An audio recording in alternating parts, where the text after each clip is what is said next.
কলার জগতে একটি অনন্য প্রজাতি রয়েছে যা আকার ও উচ্চতায় সব রেকর্ড ছাড়িয়ে গেছে। জায়ান্ট হাইল্যান্ড ব্যানানা বা মুসা ইনজেন্স কেবল কলার জন্যই নয়, বরং পুরো গাছের আকৃতির জন্য বিশেষভাবে পরিচিত। এর এক একটি কলা গাছ সহজেই ৬০ ফুট পর্যন্ত লম্বা হতে পারে, আর এর কলাগুলো দৈর্ঘ্যে ১ ফুট পর্যন্ত পৌঁছাতে পারে। এই জায়ান্ট হাইল্যান্ড ব্যানানা কেবল কলার জগতে নয়, বরং কাঠজাতীয় নয় এমন গাছের মধ্যেও বিশ্বের সবচেয়ে বড় প্রজাতি হিসেবে পরিচিত।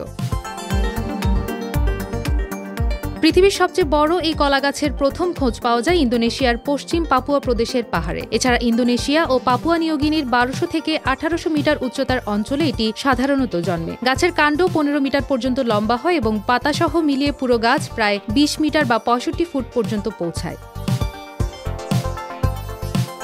জীবন অবাক না করলে কে করবে? ২৮% মিল্ক ফ্যাটের অবাক করার সাথে ফ্রেশ মিল্ক পাউডার। জীবন অবাক করুক প্রতিদিন। এই গাছের কাঁদিতে সাধারণত ২৫০ থেকে ৩০০টি কলা থাকে, যেখানে এক একটি কাঁদির ওজন কমপক্ষে ৬০ কেজি বা ১৩২ পাউন্ড হয়। এক একটি গাছের ব্যাস ৩ ফুটেরও বেশি। কলাগুলো দৈর্ঘ্যে ৮ ইঞ্চি থেকে ১ ফুট পর্যন্ত হতে পারে। মুসা ইনজেন্সের এই কলাগুলোর চামড়া হলুদ এবং ভেতরের অংশ সাধারণ কলার মতোই বাদামি। এর এক একটি কলা এতই বিশাল যে কলাপ্রেমীদের পক্ষেও এমন বিশালাকায় একটি কলা শেষ করা মুশকিল হয়ে যাবে।